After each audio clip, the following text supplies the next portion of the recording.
रमेश घुलेंना दबाव टाकणं, दबावात आलं नाही तर खोट्या गुन्ह्याची धमकी देणं आणि खोट्या गुन्ह्याच्या धमकीतून त्यांनी केलेलं पाप म्हणजे विलासचा खून, इतकं ब्रुटल, इतकं वाईट विचार कोणाचे असू शकतात? एक लक्षात घ्या, ही घटना काय राजकारणाची आहे का? कुणाला काय बंद पडलं राजकारण करणं? आमच्यासाठी राजकारण हे फक्त निवडणुकीपुरतं. मी विधानसभाचं अधिवेशन पावसाळी चालू आहे. सोमवारी पुन्हा हा विषय सदनामध्ये येणार आहे आणि तिथंही मी स्वस्थ बसणार नाही. एका आरोपीचे लाड का, हा माझा प्रश्न आहे. हे सुद्धा माध्यमांनी आता आपल्या माध्यमातून विचारणं गरजेचं आहे. घुले यांच्या खून झाल्यानंतर त्यांच्या परिवारात सांत्वनपर आज मी या ठिकाणी भेट द्यायला आलो. त्यांनी जी परिस्थिती सांगितली त्या परिस्थितीच्या अनुरूप चौकशी होऊन सर्वच्या सर्व आरोपी अटक होणं हे खऱ्या अर्थानं आज या कुटुंबाची पहिली मागणी आहे. खरं तर ही घटना एसटी समाजातला एक उमेश माने याला मारण्यासाठी काही लोकांनी ठरवून येऊन गावकरी हॉटेल जे घुलेंचं आहे तिथं त्याला मारहाण करायचं चालू केलं.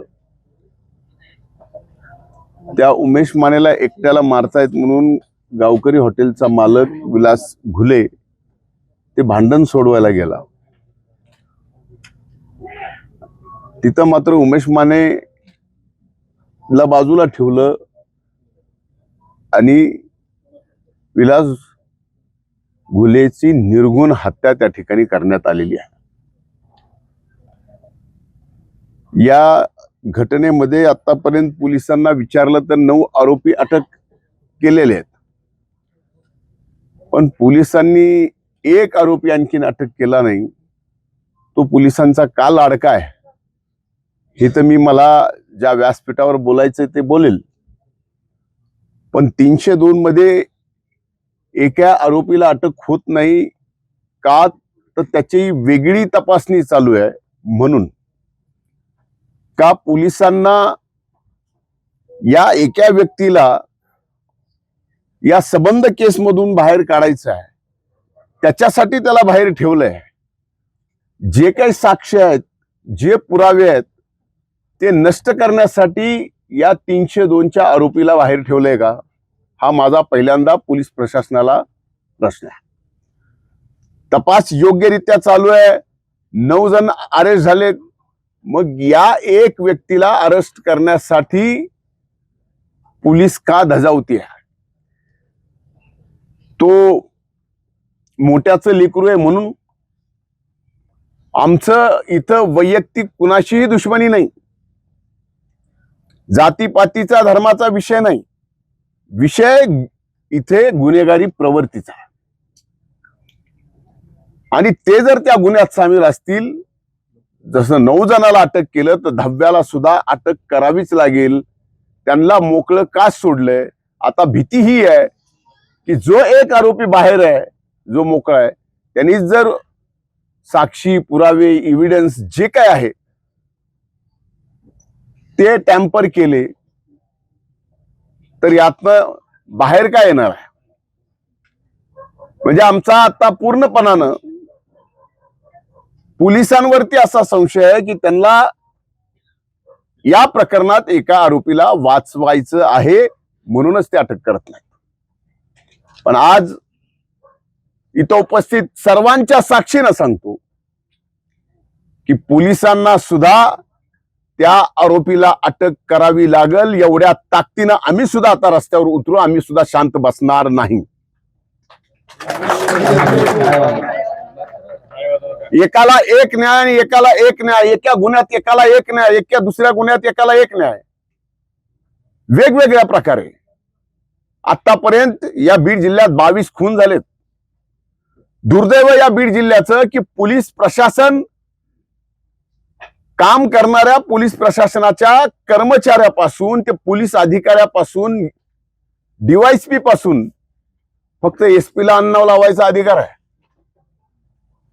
बाकी कुठल्याही पोलिसाला अन्नाव लावायचा सुद्धा अधिकार नाही. हे देशभरात कुठल्या जिल्ह्यात नसेल, ते आपल्या बीड जिल्ह्यात आहे. आणि हे दुर्दैव आहे.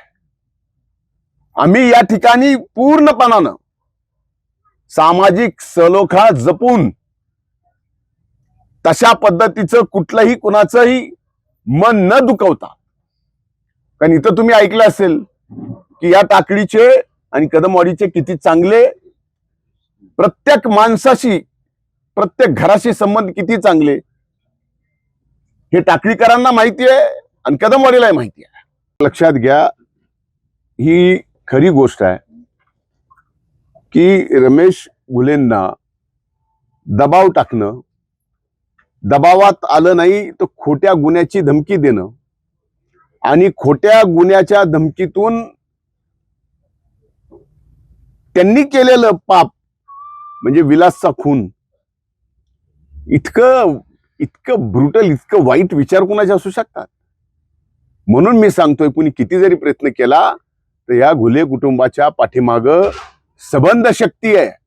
एकाची नाही, सर्व जाती धर्मातल्या लोकांची शक्ती त्यांच्या मागे आहे.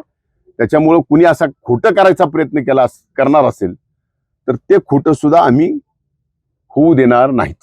ज्यांच्यावर या प्रकरणात आरोप होत आहेत त्यांनी मात्र हे आरोप सगळे फेटाळलेत आणि आमचे सीडीआर चेक करा, काय पाहिजे ते चेक करा, हे केवळ राजकारण केलं जात आहे असं देखील त्यांनी म्हटलं. एक लक्षात घ्या, ही घटना काय राजकारणाची आहे का? कुणाला काय बंद पडलं राजकारण करणं? आमच्यासाठी राजकारण हे फक्त निवडणुकीपुरतं आहे. पण त्यांनी ज्या पद्धतीने राजकारण केलं ते निवडणुकीपुरतं नव्हतं. फक्त एका व्यक्तीला उद्ध्वस्त करायचं होतं. आणि आता तुमच्यावर वेळ आली की राजकारण करताय. त्यांच्यावर वेळ आली की म्हणायचं ना हे सगळं राजकारण चाललंय. अरे माणूस गेलाय, हॉटेलचा मालक आहे, तिथे एसटी समाजाच्या गरीब पोराला मारतायत, त्याला वाचवण्यासाठी जातोय. ज्याला मारतायत तो काय त्याच्या जातीचा नव्हता,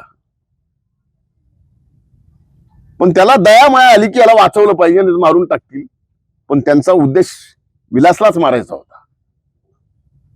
त्याच्यामुळं आता राजकारणाचा विषय त्यांनीच मध्ये आणून त्यांची अडचण आणखीन वाढवू नये. नाही तर ह्या सगळ्या गोष्टी उद्या त्यांची अडचणी वाढवणार आहेत.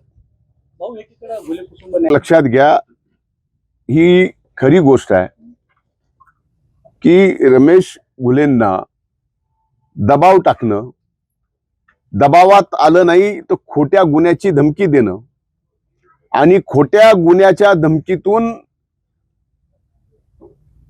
त्यांनी केलेलं पाप म्हणजे विलासचा खून, इतकं ब्रुटल, इतकं वाईट विचार कोणाचे असू शकतात. मारायला दाखवायचा एकाला आणि खून करायचा एकाचा. आणि याचा सूत्रधार नेमका अनेक जणांनी साक्ष दिली आहे, पण त्यांना ती साक्ष पटत नाही पोलिसांना. मग नेमकी कुठली साक्ष पोलिसांना पाहिजे?